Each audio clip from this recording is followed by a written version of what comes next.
Spoiler warning for Ninjago Seabound. Please, please, please do yourself the favor of watching this magnificent season for yourself before watching this video.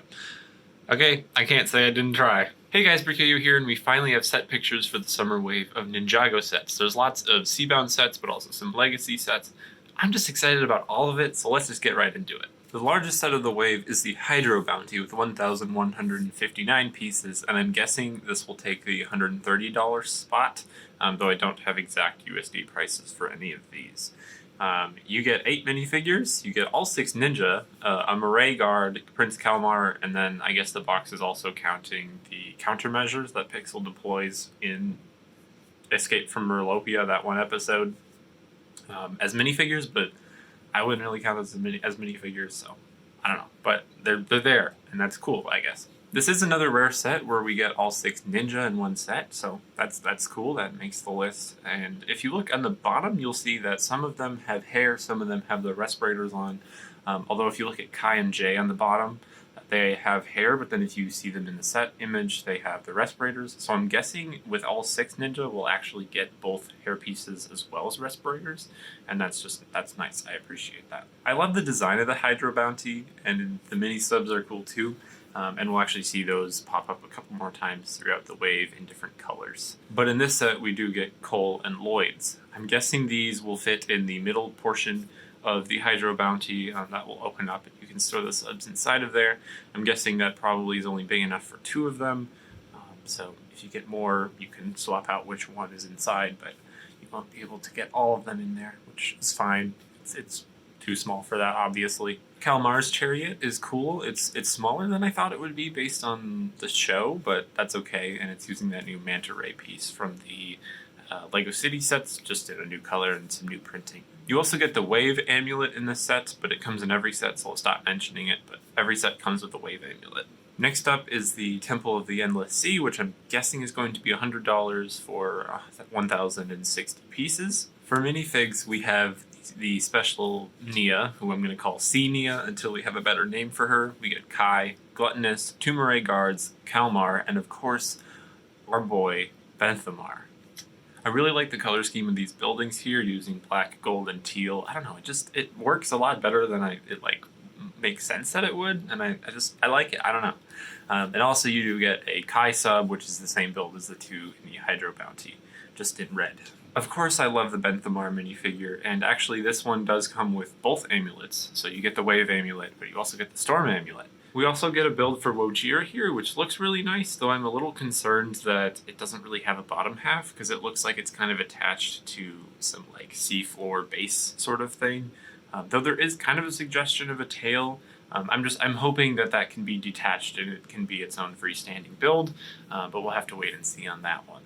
Next we get the Water Dragon, also known as Nia, and this will probably be $60, $70, or $80, so I'm guessing 70, but I don't know prices for any of them. It has 757 pieces, and for minifigures we have that nice Sea Nia again, Zane, Kalmar, and 2 Murray guards. Despite my fatigue of Ninjago dragons as of late, I do really like this one. It almost looks like a painting, kind of, and I think that's just because of the detailing on the wings and the stickers and the head. It looks really nice. That almost painting-like detailing does transfer over to the Sea Nia fig as well. Also, once again, we do see that mini sub build, but for Zane this time. Moving right along, we have the Ninja Sub Speeder with 356 pieces and probably retailing for 40 bucks. This one is a weird one because when I first saw pictures of it, I didn't really like it, but I think after watching the show, I like it more. I don't really know what's going on there. I think it uses maybe too many specialized pieces where it almost doesn't look Lego anymore, but I don't know. You do get Jay, Cole, and 2 Murray guards in this one. And I just want to take a second to appreciate the box art, not only on this one, but the whole Seabound wave. Of course, you have Nia in the corner, and she looks great, and I love that. And then Wojira in the bottom corner. I don't know what it is. It kind of copied the island boxes, except kind of changed them to be more sea-themed, and I really like it. I love the island boxes, and now I like these. The last Seabound set is Lloyd's Hydromech, and this has 228 pieces and will likely retail for 20 bucks. This feels like a really standard $20 mech set from Ninjago, but that's not a bad thing, but I can't say I'm in love with the design of this one either. I think what it is that the feet and like the lower half of the legs feels really skinny for like how bulky the upper half is.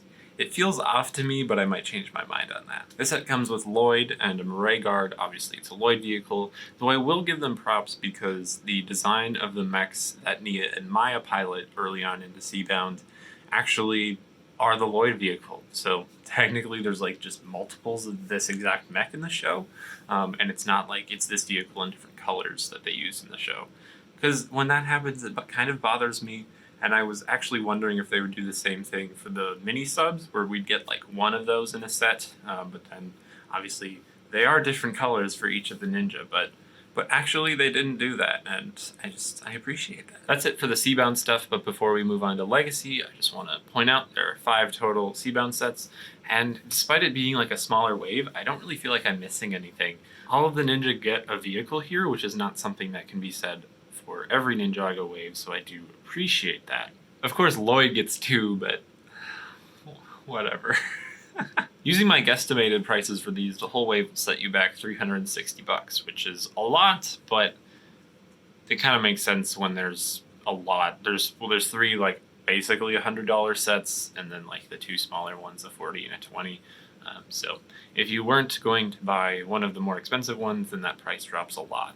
Anyways, moving on to Legacy, which there are 4 of. We're getting a juniorized Kai's Blade Cycle with 59 pieces for $10, and this is fine. I've never really been interested in getting any of the junior sets, and we did already sort of get a Legacy Kai's Blade Cycle back in 2019, so it makes sense that they're doing a junior one here, and I don't know, it's fine, it's really cheap. This is probably something that maybe I'll eBay it in a lot of years from now, but for right now, I'm very okay and comfortable with skipping on it. The other junior set of this wave is the Final Flight of Destiny's Bounty with 147 pieces for $40. The build of this one is just so dinky and like almost cute in a way. I know a lot of people wanted a full-on proper Legacy Destiny's Bounty 2.0, and this is clearly not it, though we did just get a good Legacy Destiny's Bounty 1 last year, so it kind of makes sense that they wait to do that for a little bit longer. I also appreciate that they aren't releasing like a $130 Destiny's Bounty 2.0 at the same time as the Hydro Bounty. There's just a lot of bounties to buy. And yeah, I'm gonna skip this one too. Next up, we have the Legacy Ultrasonic Raider, and this one, it'll probably be like $80 or $90 with 729 pieces, and it looks fine. I have the original, so I'm less inclined to get this, and the minifigure selection isn't doing it any favors. I have like 20 Legacy 1 Kais already, so I'm just... I don't... Like, I almost don't want more... Like, I don't want this because there's one in it. But it does have the Anniversary Zane, so there's that, and that will probably be super expensive on the secondhand market, so... Finally, we have the Legacy Fire Dragon. It's been such a long time since we've had a Kai Dragon, but I really can't tell if I like this one or not. I don't know, it's just... If it is only $50 for 563 pieces, then it's a pretty good deal. And that box art, man, that is beautiful. You got the monastery in the background with the dragon shed. I think this is one that I'll be like, I'm not that excited about it. But then I'll see it in a store, and then I'll be like, I want that. And it's only $50, so it's not super expensive. Whew, that was a lot of sets. If you made it this far, consider hitting the subscribe button. It helps me out a ton, and I do appreciate it. But thank you all so much for watching this video. Let me know what you thought of the sets in the comments below, and have a great day, and I'll see you in the next one. Bye.